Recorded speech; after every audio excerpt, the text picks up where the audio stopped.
আপনারা দেখেছেন তারেক রহমান মৌলবাদের উত্থান নিয়ে খুব চিন্তিত। আপনারা দেখেছেন বিএনপির মির্জা ফখরুল ইসলাম আলমগীর সাহেব দক্ষিণপন্থীদের উত্থান নিয়ে অনেক চিন্তিত। আপনারা দেখেছেন বিএনপির আরেক পাগলা আছে ফজলু। আমরা বলি এর জন্য দ্রুত ইনজেকশনের ব্যবস্থা করেন। আওয়ামী লীগের টাকলা মুরাদ যেভাবে এই দেশে থাকতে পারে নাই, বিএনপি ফজলু যদি আলেমদেরকে নিয়ে বাড়াবাড়ি করে, আলেমরা তার দীপ্ত জবাব দেওয়ার জন্য 24 ঘন্টা প্রস্তুত আছেন। আমরা তারেক রহমান এবং বিএনপির কাছে জানতে চাই, মৌলবাদীদের নিয়ে আপনাদের এত চিন্তা, দক্ষিণপন্থীদের নিয়ে আপনাদের এত চিন্তা, ইসলামপন্থীদের নিয়ে আপনাদের এত চিন্তা, খুনিদেরকে নিয়ে আপনাদের এত চিন্তা নয় কেন?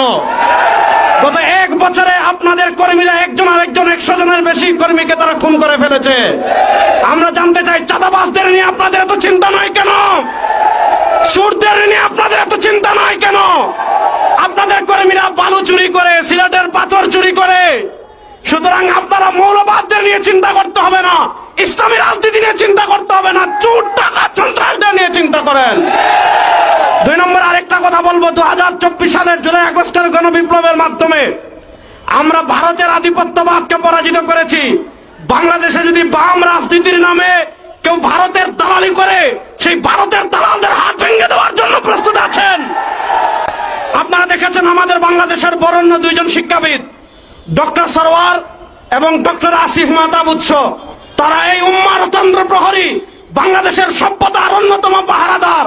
তাদেরকে বাংলাদেশের একটা কুলাঙ্গার তাদেরকে হত্যা করার হুমকি দিয়েছে।